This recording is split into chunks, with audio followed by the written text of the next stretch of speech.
La flor de la muerte.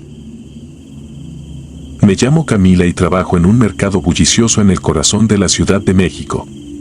Mi puesto de flores es pequeño, pero siempre está lleno de colores y aromas intensos, especialmente durante las festividades. El cempasúchil, la flor de la muerte, es el alma de mi negocio en esta época. Sus pétalos dorados brillan como llamas y su fragancia impregna el aire con la promesa de guiar a los muertos de regreso a casa.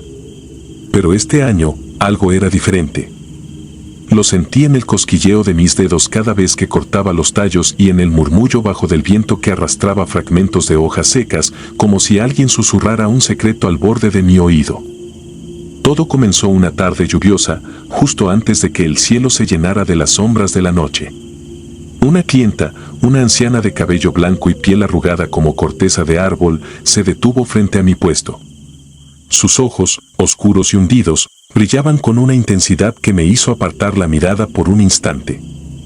«Jovencita, dame un ramo grande de cempasúchil», me dijo con voz rasposa, como si cada palabra le arañara la garganta. Mientras cortaba las flores, la anciana tomó mi muñeca con una fuerza que no parecía posible en alguien de su edad. «No veas nunca cómo se marchita la flor al caer la noche. O verás lo que no debes», advirtió, sus palabras cargadas de algo que me heló la sangre. Sonreí nerviosa, liberando mi mano con un tirón sutil. Era una advertencia extraña, pero las supersticiones eran pan de cada día en el mercado. Se las contaba a los turistas como anécdotas pintorescas y a veces las escuchaba distraídamente mientras atendía el puesto. Sin embargo, aquella noche, la advertencia se aferró a mi mente como una espina invisible. El mercado cerró tarde y la lluvia, que había comenzado como una llovizna tímida, se convirtió en un torrente. Decidí quedarme a esperar que amainara. Bajo el resguardo de mi puesto, rodeada por flores que despedían una fragancia dulzona, casi pegajosa, sentí como la temperatura descendía abruptamente. Un escalofrío recorrió mi espalda. Un sonido sordo, como un golpe seco, resonó detrás de mí. Me giré rápidamente, pero no había nada, solo el vaivén de las sombras danzando al compás de la luz de las lámparas titilantes. El tiempo pasaba lento, las gotas golpeaban el techo de lámina con un ritmo hipnótico. En algún momento, mi mirada se perdió entre los pétalos del cempasúchil que comenzaban a caer. El primero en marchitarse pareció desintegrarse al contacto con la penumbra, revelando lo que parecía un rostro difuso, una mueca oscura que se retorcía entre los pliegues de los pétalos.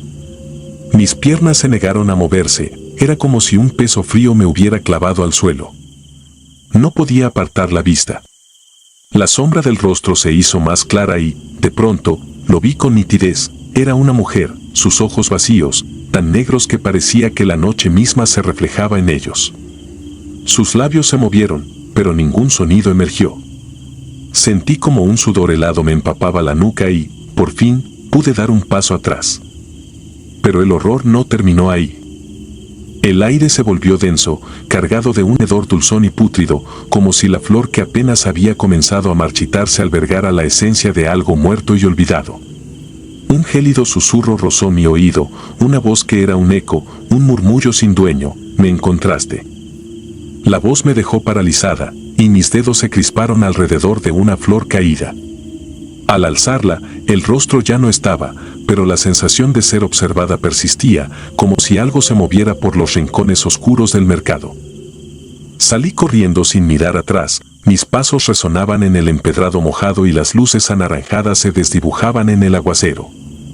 Cuando llegué a casa, con el pecho agitado y el corazón latiendo con un frenesí que apenas podía controlar, cerré la puerta con llave y me dejé caer en la oscuridad de mi cuarto. La lluvia golpeaba la ventana, pero más allá del ritmo regular de las gotas, juraría que escuchaba un arrastre, como el roce de una tela rasgada contra el vidrio. No encendí la luz. Me quedé sentada, aferrada a mis rodillas, tratando de calmar mi respiración. Fue entonces cuando lo vi de nuevo, en el reflejo débil del cristal empañado, los ojos vacíos, la sonrisa cortada que se estiraba más de lo posible, como si la piel se desgarrara para dar paso a algo más. Mi cuerpo se tensó, incapaz de moverse, mientras el reflejo levantaba una mano esquelética y señalaba hacia mí.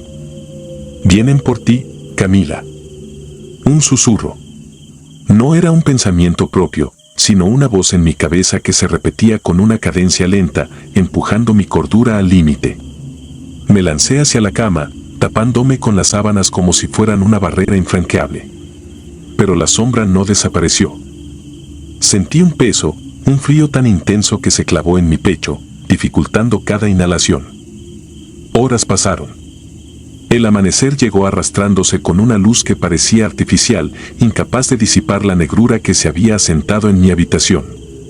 Cuando finalmente reuní el valor para moverme, descubrí que había pétalos de cempasúchil esparcidos por el suelo, formando un rastro que conducía de la ventana a mi cama. Algunos aún conservaban la forma de un rostro difuso, congelado en un grito silencioso. Intenté razonar lo que había vivido, pero el miedo irracional se negaba a soltarme. Esa misma tarde, volví al mercado con la mente hecha un torbellino. El aire estaba cargado de incienso y la música de los mariachis se mezclaba con el bullicio de la multitud, pero todo eso me parecía ajeno, distante. Busqué a la anciana, moviéndome entre los puestos con manos temblorosas. No estaba. Durante los días siguientes, el mercado se llenó de historias susurradas. Vendedores aseguraban haber visto sombras moverse solas, escuchado lamentos ahogados y visto pétalos de cempasúchil teñirse de negro al contacto con la noche. Nadie se atrevía a confirmarlo, pero el miedo se sentía, un pulso colectivo que vibraba en cada mirada nerviosa. Entonces comprendí la advertencia de la anciana. Las flores no eran solo un camino para los espíritus, sino portales frágiles que podían mostrar lo que no debía ser visto. La flor de la muerte no solo guiaba, atrapaba, y aquellos que se atrevían a observar su marchitez al caer la noche abrían un umbral que no podía cerrarse. Mi vida desde esa noche nunca volvió a ser igual. La sombra permanecía, una presencia que nunca se mostraba completamente, pero que se hacía sentir en la quietud de la madrugada y en el ligero crujir de los pétalos secos que encontraba en cada rincón de mi casa. Era el precio de haber mirado cuando no debía. Una advertencia ignorada y una vida entera marcada por la sombra de un rostro que, aún hoy, me observa desde el borde de mis sueños. La mujer del río. El Día de los Muertos siempre había sido sagrado en mi familia. No solo por las ofrendas coloridas y la comida compartida, sino por el peso tangible de la memoria, de los recuerdos que todavía dolían como heridas abiertas. En 2012, ese día fue diferente. Había pasado un año desde que perdí a mi hermana, Clara, y la pena aún me carcomía el alma. Su muerte fue abrupta, trágica, un accidente de coche en la carretera que llevaba al pueblo. Cada detalle del último día que la vi seguía grabado en mi mente con una claridad que me resultaba tortuosa. Al anochecer, decidí llevar flores al río, un sitio que solíamos visitar de niños. Ese rincón de Sinaloa tenía una belleza áspera, bordeado por árboles retorcidos y una bruma que, al caer la noche, parecía exhalar un suspiro helado. Tomé las flores más frescas del altar de casa, una mezcla de cempasúchil y alelí, y emprendí mi caminata. Cada paso en la tierra húmeda resonaba como un tambor dentro de mi pecho, un eco que parecía marcar el inicio de algo que yo no podía prever. El río se reveló entre los árboles, su superficie oscura y cristalina reflejando la luna pálida como un ojo vigilante. Respiré hondo, tratando de ahogar el nudo en mi garganta, y avancé hasta la orilla. Mientras colocaba las flores sobre la tierra, un escalofrío me recorrió la espalda, como si alguien soplara un aliento frío contra mi cuello. No era raro sentir la presencia de algo más en ese lugar, pero esta vez fue diferente. No era la compañía reconfortante de los que han partido. Era algo más denso, algo que me envolvía como una sombra pegajosa. Al otro lado del río, entre la penumbra, la vi. Una figura alta y esquelética, vestida con un manto negro que se movía como humo en la brisa. Estaba peinándose con un peine que, incluso a la distancia, reconocí como hueso. No cualquier hueso, sino uno que se veía pulido por el tiempo, con grabados que destellaban bajo la luz lunar. Sus movimientos eran lentos y metódicos, cada tirón en su largo cabello negro parecía un ritual. No podía ver bien su rostro, pero sus ojos, esos ojos oscuros y hundidos, brillaban de una manera que me resultó insoportablemente familiar. Era como si reflejaran mis miedos, mis recuerdos y mi culpa. Intenté parpadear, sacudir la imagen de mi cabeza, pero cuando lo hice, ella ya no estaba. La oscuridad se tornó más densa, y el silencio fue interrumpido por un leve crujido detrás de mí. Me giré bruscamente, esperando ver una rama rota, un animal escapando. Nada. Solo el vacío y el ulular del viento. Traté de calmarme, de decirme que era una aparición más, una sombra formada por mi dolor y el ambiente. Pero cuando miré al suelo, las flores que había dejado a modo de ofrenda estaban cubiertas de una delgada capa de escarcha, como si una helada hubiera pasado fugazmente por allí. El aire estaba cada vez más frío y mi respiración se convertía en vapor al salir de mis labios. El peso de un par de pasos se hizo evidente. Lentos y pesados, avanzando desde lo profundo del bosque hacia mí. El suelo vibraba y mi corazón retumbaba como un tambor de guerra. Cuando finalmente reuní el coraje para girarme hacia donde venía el sonido, vi entre las sombras algo que me hizo sentir un frío aún más profundo, una segunda figura, más pequeña, con la misma vestimenta negra. En sus manos sostenía una muñeca de trapo con botones por ojos que me era dolorosamente familiar. Era la muñeca de Clara. De repente, las ramas crujieron con un estallido, y sentí un tirón en la parte baja de mi pantalón. Bajé la mirada y vi que un alambre oxidado, cubierto de pequeños trozos de tela y lo que parecían manchas de sangre seca, se había enredado en mi pierna. Tiré de él, tratando de liberarme, pero se apretó más, desgarrando la tela y arañando mi piel. El dolor era agudo, punzante, pero lo peor fue la sensación de que algo me observaba de cerca, algo que se regodeaba en mi desesperación. El río detrás de mí comenzó a burbujear, un sonido gorgoteante que me recordó a la risa de un niño, distorsionada y macabra. Sentí un mareo abrumador y me desplomé de rodillas, con los ojos fijos en las olas que se alzaban como si quisieran alcanzar mis pies. De entre el agua surgió una mano huesuda, los dedos afilados como garras. En un parpadeo, la figura que había visto al otro lado apareció frente a mí, sus ojos negros y vacíos perforándome con una intensidad que me hizo sollozar. «Clara», murmuré sin saber por qué. Los ojos de la figura se estrecharon y una sonrisa desprovista de humanidad se dibujó en su rostro. Extendió su mano hacia mi mejilla y al contacto sentí un frío tan profundo que mis dientes castañaron. Fue entonces cuando entendí, esto no era solo una visión ni una alucinación nacida del dolor. Era real, tangible, una presencia que se alimentaba de mis culpas y mis miedos. Con un esfuerzo que sentí arrancado de lo más profundo de mi ser, me arrastré hacia atrás, desgarrándome la piel contra las piedras y ramas del suelo. La figura no me siguió.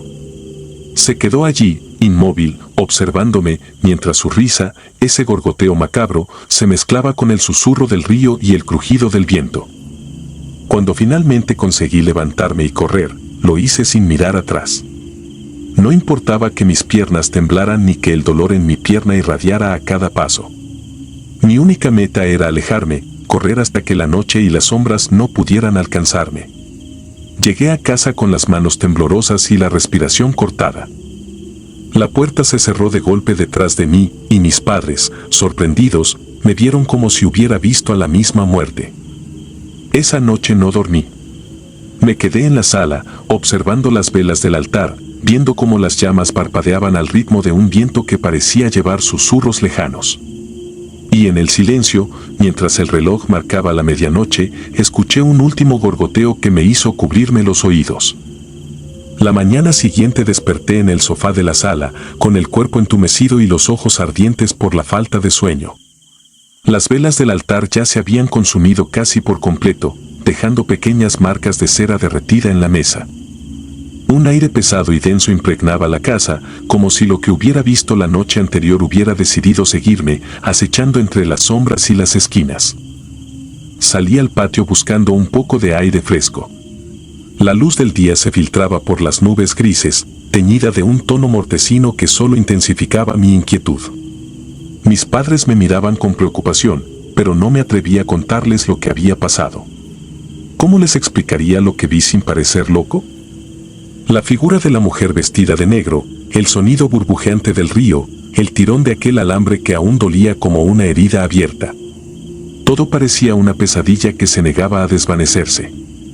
Al caminar por el pueblo, noté que la gente hablaba en susurros. Unos miraban hacia el río, mientras otros se persignaban al pasar. Escuché a una anciana murmurar a otra sobre la Llorona y otros espíritus que en esa época del año cruzaban al mundo de los vivos en busca de compañía o venganza. Pero lo que vi no era la Llorona. Era algo diferente, algo que parecía haber respondido a un llamado que yo nunca supe que hice. Sin poder contener mi necesidad de respuestas, regresé al río por la tarde, esta vez con más cautela. La corriente se veía más turbia que nunca, y la brisa tenía un toque helado que se colaba en mis huesos. Me acerqué a la orilla, buscando rastros de las flores que había dejado. Allí estaban, marchitas y esparcidas, algunas sumergidas en el agua, teñidas de un rojo profundo que parecía haber manchado la tierra misma. Cuando me agaché a recoger uno de los pétalos, escuché un crujido detrás de mí. Me giré con un sobresalto y vi a un hombre mayor, su rostro surcado por arrugas y el cabello tan blanco como las calorías. Lo reconocí como don Mateo, un viejo conocido del pueblo que siempre hablaba de historias que los demás tachaban de locuras. Se acercó con pasos firmes y sus ojos oscuros, casi hundidos, me miraron con una mezcla de lástima y advertencia. «No debiste venir aquí anoche», dijo, su voz ronca, arrastrando las palabras como si pesaran toneladas. «En esta época, hay cosas que no deben molestarse». Le expliqué, sin entrar en detalles, que había venido para dejar una ofrenda a mi hermana, que solo buscaba paz para ella y para mí.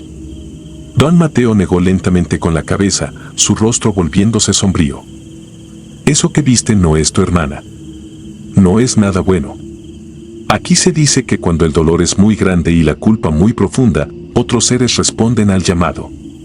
La Dama del Río, algunos la llaman, pero es más antigua que las historias de este pueblo. Se alimenta de la pena, de la tristeza, y busca a los que no encuentran consuelo». Sentí un frío más profundo que la noche anterior, una sensación de vacío que parecía devorarme desde dentro. Las palabras de don Mateo no eran solo cuentos. Lo que había visto, lo que me había tocado, era real y, según él, no me dejaría en paz. Me morqué antes de que la noche cayera, con las advertencias del viejo resonando en mi cabeza. Esa noche, en casa, coloqué nuevas velas y una foto de Clara en el altar. Mi madre encendió un incienso, y las volutas de humo ascendieron en formas que me recordaron los ríos entrelazados. Traté de concentrarme en el calor de las llamas y en los murmullos de mis padres rezando, pero mi mente volvía una y otra vez a esos ojos oscuros y la sonrisa de ultratumba. A la medianoche, un golpe seco en la puerta me hizo saltar. La casa entera pareció contener la respiración. Mi madre se llevó una mano al pecho y mi padre, valiente como siempre, avanzó para abrir. El chirrido de las bisagras resonó como un lamento, y detrás de él, solo la oscuridad de la noche. Nada ni nadie más. Pero algo había cambiado. El aire dentro de la casa se volvió helado, y pude ver mi aliento al exhalar. Un nuevo susurro, apenas un eco, se filtró desde fuera. Parecía una risa, un gorgoteo familiar. Me acerqué al altar, y mis ojos se clavaron en un detalle que no estaba allí antes. La muñeca de trapo de Clara, con un ojo perdido y la tela deshilachada, reposaba junto a las velas, como si siempre hubiera pertenecido allí. Retrocedí, sintiendo que las lágrimas me quemaban los ojos. La risa se hizo más fuerte, como si viniera de todos lados y de ninguno. La figura vestida de negro estaba allí, en la ventana, y su sonrisa, desprovista de cualquier rasgo humano, me dijo que esto apenas comenzaba. Los no nacidos. Me llamo Sofía y trabajo en un orfanato antiguo, de esos que aún conservan los ecos de generaciones pasadas, en una esquina apartada de Hidalgo. Las paredes, de piedra gastada y teñidas con un moho persistente, resguardan un silencio tan denso que, al caer la noche, se convierte en un mar oscuro que todo lo envuelve. En este orfanato, la víspera del Día de Muertos siempre ha tenido un aire diferente. La atmósfera, cargada de incienso y velas, se vuelve aún más espesa, como si las almas que recordamos decidieran quedarse un poco más de lo habitual. Esa noche, el aire frío silbaba a través de las ventanas mal ajustadas y las sombras danzaban en las esquinas como si fueran conscientes de mi presencia. El reloj marcó las 11 cuando escuché las primeras risas. Me heló la sangre al instante, eran risas de niños, pero no provenían de los dormitorios. Eran melodiosas y brillaban con una chispa que hacía mucho que no escuchaba en los pasillos del orfanato. Me levanté del escritorio donde estaba revisando informes y, sin saber por qué, mi corazón comenzó a latir con fuerza. Me dirigí al pasillo, deslizándome como una sombra más entre las penumbras. Las risas eran inconfundibles y al acercarme a la ventana que daba al patio, vi lo impensable. Un grupo de niños formaba un círculo en la hierba seca, tomados de las manos, girando lentamente al ritmo de una canción que apenas reconocía de mi infancia. Vestían ropas de épocas pasadas, vestidos de lino con encaje amarillento y pantalones de lana que llegaban hasta los tobillos. Había algo extraño en sus rostros, como si estuvieran congelados en una expresión de placer y horror al mismo tiempo. El viento sopló con más fuerza y, por un instante, uno de los niños, una niña de cabello rizado y vestido azul, levantó la mirada y me clavó los ojos. Eran de un negro absoluto, vacíos como el abismo. Sentí un nudo en la garganta, una punzada de terror que me paralizó. En ese momento, el círculo se rompió y, en un parpadeo, los niños desaparecieron. Solo quedó el crujir de la hierba moviéndose con el viento. Quise pensar que era un juego de mi mente, el resultado de una noche de cansancio, pero al bajar al patio para inspeccionar, mis pies tropezaron con algo. Miré hacia abajo y encontré una muñeca de trapo, vieja y desgastada, como las que se hacían hace más de un siglo. La recogí y al hacerlo, una risa débil y apagada resonó a mis espaldas. Me giré, pero solo encontré el vacío.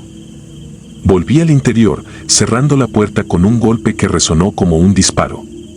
Decidí no contarle a nadie de lo que había visto, temía que mis palabras trajeran algo más que incredulidad, como si pronunciarlas diera vida a los espectros de la noche. A la mañana siguiente, al despertar los niños, uno de los más pequeños, Emilio, se acercó a mí con los ojos.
Día de los Muertos. Me llamo Raúl y soy taxista en la caótica pero vibrante Ciudad de México. Con más de 15 años recorriendo estas calles, había visto de todo, desde robos y peleas en la oscuridad de las avenidas hasta borrachos que apenas podían pronunciar su dirección. Sin embargo, nada, absolutamente nada, me había preparado para lo que viví aquella noche del 1 de noviembre, una experiencia que se incrustó en mi memoria y que todavía me acecha en las horas más solitarias de la madrugada.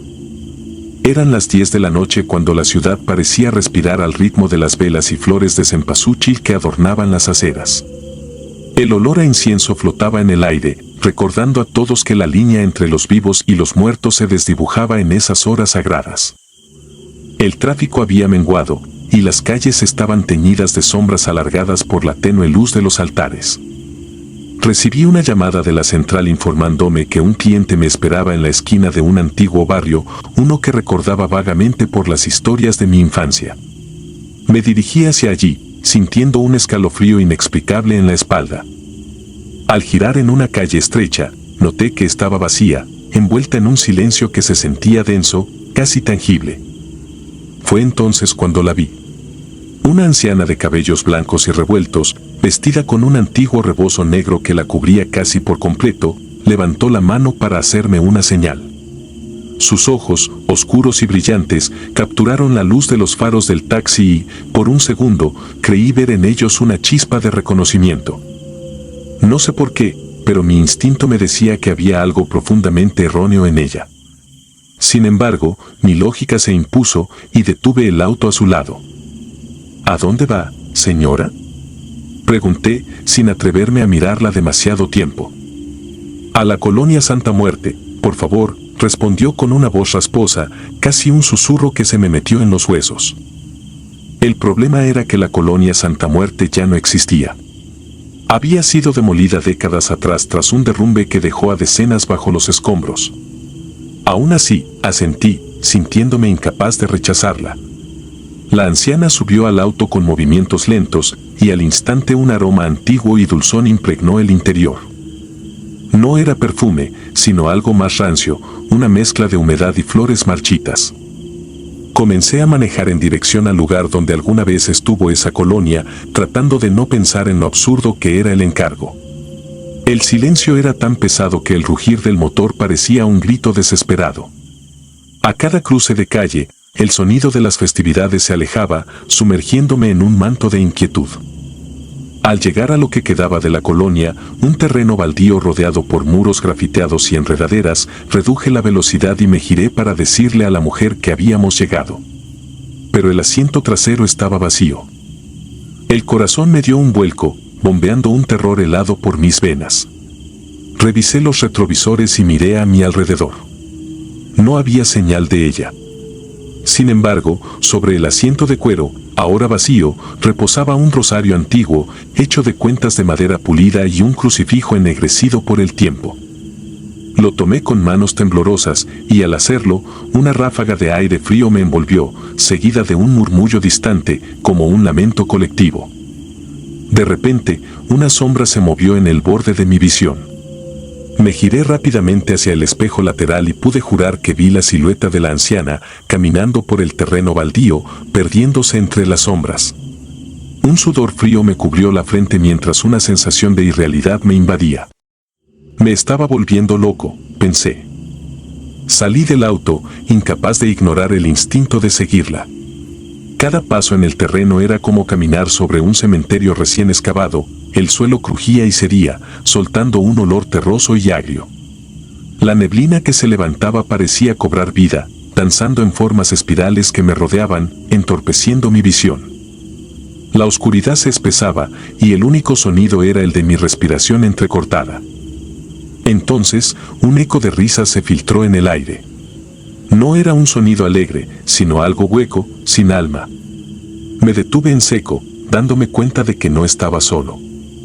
Las siluetas comenzaron a aparecer, primero 2, luego 5, hasta que decenas de figuras se alzaban alrededor, vestidas en trajes antiguos, algunos con ropas rasgadas y ojos vacíos que reflejaban la luz de la luna como espejos. Mis pies no respondían, atrapados por un miedo primigenio. Sentía su mirada, susurrando entre ellos con voces apagadas, mencionando nombres que reconocía de historias de mi niñez. Fue entonces que vi a la anciana de nuevo, en el centro de todas esas sombras, sosteniendo el rosario con sus manos huesudas. Su sonrisa se abrió lentamente, revelando dientes oscuros y afilados como espinas. El tiempo no perdona, Raúl, dijo, y sentí mi nombre como una sentencia. Mi sangre se heló y un zumbido ensordecedor invadió mis oídos. Di un paso atrás, pero tropecé y caí sobre el suelo húmedo. La anciana se acercó, sus pasos apenas tocaban el suelo, y el coro de las almas perdidas se intensificó, entre gemidos y lamentos. Cerré los ojos, esperando el peor desenlace, cuando un estruendo me sacudió. Era el claxon de mi taxi. La neblina se disolvió y las figuras comenzaron a desvanecerse, desintegrándose en la oscuridad como ceniza al viento. La anciana fue la última en desaparecer, lanzándome una última mirada que prometía que esto no había terminado. Me levanté con las piernas temblorosas y regresé al auto, que ahora parpadeaba sus luces como si implorara que me fuera. Al arrancar, noté que el rosario ya no estaba en el asiento trasero, pero una marca, un surco en la tapicería, quedó como un recordatorio de esa noche. Cuando llegué a casa, eran casi las 3 de la mañana. Me senté en la cocina, incapaz de dormir, incapaz de pensar en otra cosa que no fuera ese rebozo negro y esos ojos que prometían volver. Desde esa noche, cada día de los muertos dejo una vela encendida en la ventana, esperando que esa anciana y su procesión de almas no recuerden dónde encontrarme. Pero en el fondo, sé que es solo cuestión de tiempo. El altar del llanto. Soy Julia, y en mi familia mantenemos tradiciones con fervor, especialmente el Día de Muertos.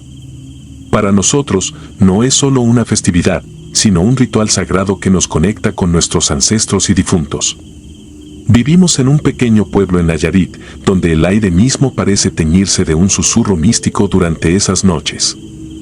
Desde niña, había escuchado historias de espíritus benevolentes que cruzaban el umbral para disfrutar de la comida y la música, y de aquellos que se quedaban atrapados, buscando algo que les fue negado en vida. Nunca pensé que esos relatos pudieran ser más que cuentos para asustar. El año pasado, decidimos hacer un altar más grande de lo habitual. Era majestuoso, de 3 niveles, con velas que danzaban en la penumbra y un cempasúchil tan vivo que el aire se impregnaba de su aroma. Las fotos de mis abuelos, tíos y hasta amigos que se habían ido demasiado pronto estaban dispuestas con devoción. La tarde se tornó rápidamente en noche, y con la oscuridad llegó una quietud inquietante. La casa, iluminada solo por el parpadeo de las velas, parecía un santuario respirando su propio ritmo. Alrededor de la medianoche, sentí un escalofrío recorrerme la espalda. No era el frío del clima, sino algo más profundo, algo que hacía que el aire se volviera pesado y pegajoso. Al principio, lo atribuí a la nostalgia que inevitablemente acompaña estas fechas, pero al acercarme al altar, noté algo que hizo que mi corazón diera un vuelco. Las fotos estaban mojadas. Me acerqué para inspeccionarlas mejor, y la luz trémula reveló pequeñas gotas que resbalaban desde los marcos como si los rostros lloraran. Una lágrima se deslizó por la mejilla de mi abuelo, congelada en un momento de tristeza eterna. Miré alrededor, buscando alguna explicación lógica, tal vez una gotera o la condensación de la noche, pero no había nada. Todo estaba seco, excepto por las fotos. La idea me resultó tan perturbadora que retrocedí, sintiendo que los ojos de los retratados me seguían. Es solo mi imaginación, me repetí, intentando calmarme. Sin embargo, esa noche, el sueño me eludió. Cerraba los ojos y los veía, llorando, gimiendo sin voz. Las sombras en la habitación adquirían formas grotescas y cada crujido de la casa resonaba como un lamento. A la mañana siguiente, decidí contarle a mi madre lo que había visto. Su rostro, siempre cálido y sereno, se oscureció por un instante antes de recuperar su compostura. A veces, los que no han sido recordados buscan atención, murmuró, casi como si se hablara a sí misma. Mis padres no dieron más explicaciones, pero un extraño silencio se instaló en la casa, como si algo se hubiera despertado la noche anterior y aún estuviera allí, observando. La inquietud se tornó en pánico cuando, esa tarde, recibimos la noticia de que un primo lejano, Arturo, que no habíamos incluido en el altar, había muerto repentinamente en un accidente automovilístico. Lo conocía poco, pero su rostro era inconfundible. Sentí una punzada de culpa por no haberle rendido homenaje. La coincidencia era demasiado extraña para ser ignorada. Las noches siguientes, el ambiente en la casa se tornó más denso. Las velas, que solían arder con una llama apacible, chisporroteaban y se apagaban sin razón. Los susurros comenzaron a oírse en la sala, suaves al principio, como si fueran el eco de nuestras propias respiraciones, pero luego más intensos, transformándose en gemidos que me helaban la sangre. Intentaba convencerme de que era solo el viento, una simple ilusión, pero el sonido me seguía incluso cuando cubría mis oídos con las manos. Un viernes por la noche, mientras revisaba las fotos en el altar, me di cuenta de que la imagen de mi abuela materna estaba torcida. La enderecé, pero al hacerlo, noté que la foto de Arturo, que habíamos añadido el día anterior en un acto de arrepentimiento tardío, estaba completamente empapada. Parecía haber lágrimas reales surcando el vidrio y una mancha oscura se formaba en la base, como si la madera absorbiera el lamento del difunto. El miedo que había sentido hasta entonces se transformó en puro pavor cuando la luz de una de las velas estalló, proyectando una sombra que no correspondía a ningún objeto tangible. La figura, alta y retorcida, se movió como si fuera consciente de mi presencia. Me quedé paralizada, incapaz de mover un músculo, mientras el susurro se intensificaba hasta parecer un grito silente. «Tienes que irte», una voz resonó en mi mente, rompiendo la parálisis. Era una voz grave, desconocida, pero con un tono de urgencia que me hizo retroceder. Salí corriendo de la sala y detrás de mí oí el crujir de madera y el tintineo de las fotos cayendo al suelo. Esa noche nos refugiamos en la casa de una tía. Nadie preguntó por qué. Al día siguiente, al regresar a la casa, encontramos el altar destruido. Las fotos, rotas y desparramadas, y las velas derramadas sobre la mesa de ofrendas, formaban un patrón que parecía un rostro desencajado por el dolor. Nadie quiso reconocerlo, pero yo sabía de quién era. Arturo. Mi madre llamó a un anciano del pueblo, un curandero conocido por sus conocimientos en rituales de protección. Su rostro se ensombreció al ver el estado del altar. Realizó una limpia, murmurando palabras en un idioma que desconocía, mientras agitaba un sahumerio de copal que llenó la casa de un humo denso y penetrante. Mientras el humo serpenteaba por la sala, una corriente fría recorrió mi cuerpo, como si algo invisible se marchara a regañadientes. La paz volvió a la casa, pero nunca fue igual.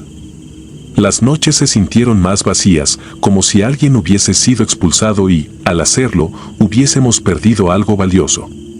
Pasaron los días y la vida retomó su curso, pero de vez en cuando, al pasar por la sala, sentía un leve toque en el hombro o una voz susurrando mi nombre en la distancia.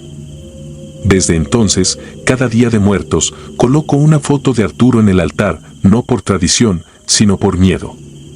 Porque sé que el olvido es una sentencia que algunos espíritus no perdonan, y que las lágrimas que vi aquella noche no eran de tristeza, sino de advertencia.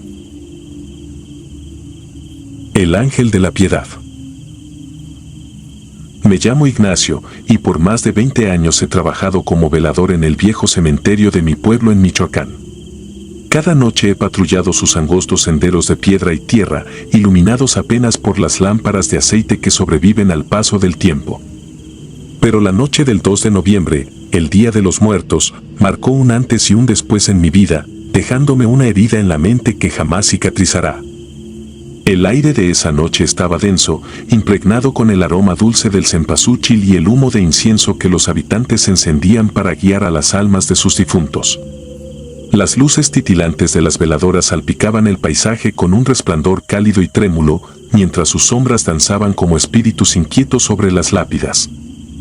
Llevaba mi linterna y un termo de café, el habitual consuelo contra el frío que calaba hasta los huesos.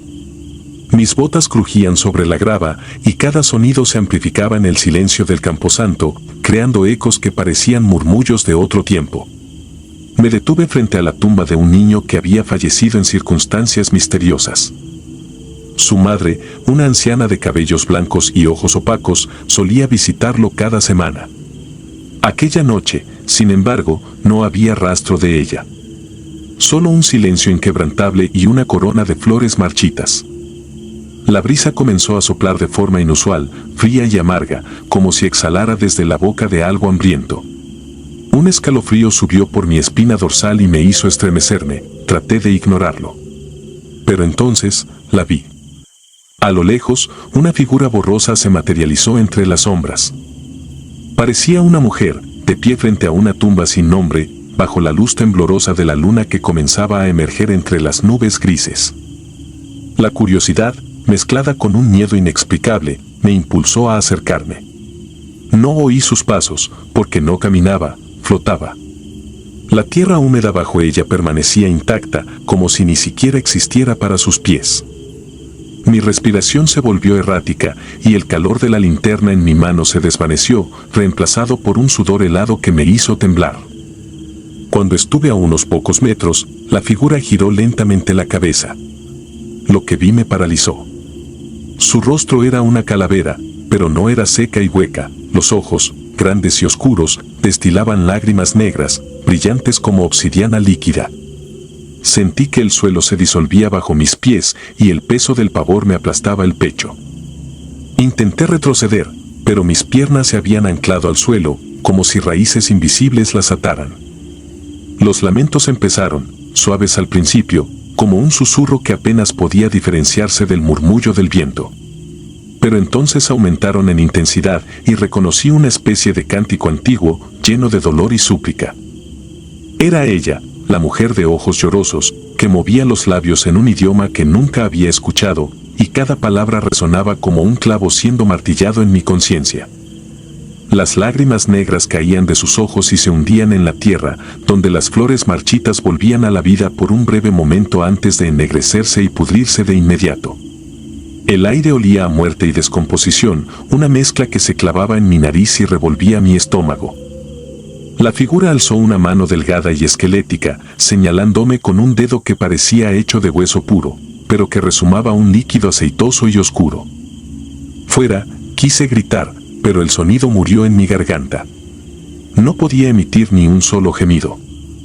Los lamentos cesaron y un silencio aún más aterrador se apoderó del cementerio. La figura bajó su mano y, sin apartar su mirada de mí, comenzó a moverse lentamente hacia adelante. Un crujido llegó a mis oídos y entendí que provenía de las lápidas detrás de ella. Las piedras comenzaron a resquebrajarse y las flores y coronas se agitaban como poseídas. Vi, horrorizado, como manos pálidas y retorcidas surgían de la tierra, con dedos que arañaban y se aferraban al aire, buscando escapar de su prisión de tierra. De pronto, una voz que no reconocí, profunda y quebrada, retumbó en mis oídos. La piedad no es para ti, guardián. La voz parecía emanar de la tierra misma, resonando con un eco que me hizo doler los dientes. La figura de la mujer se detuvo a un par de pasos de mí.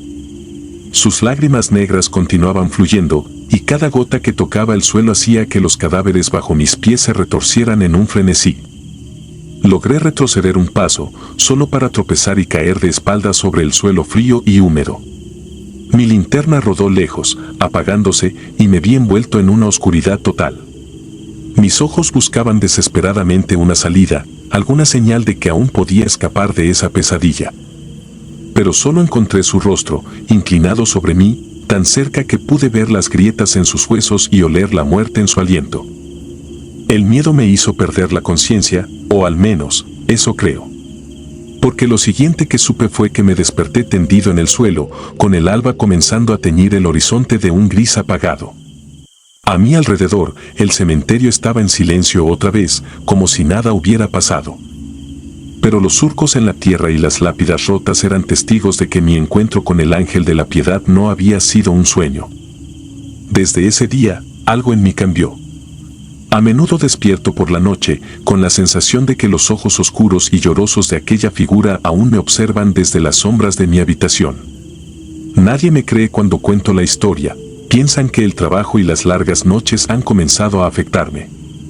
Pero yo sé lo que vi, y cada 2 de noviembre, cuando la brisa vuelve a soplar y las veladoras parpadean, siento el terror arrastrándose de nuevo en mi pecho. Porque esa noche, comprendí que en el cementerio, la muerte no solo es un recuerdo, es un testigo que nunca olvida y que, a veces, decide devolver la mirada. De terror, regálanos tu like y coméntanos qué te gustaría escuchar en el próximo capítulo. Y si no estás suscrito o suscrita, te invito a que lo hagas para que no te pierdas lo mejor del archivo del terror. Sin más, gracias por escucharnos, hasta la próxima.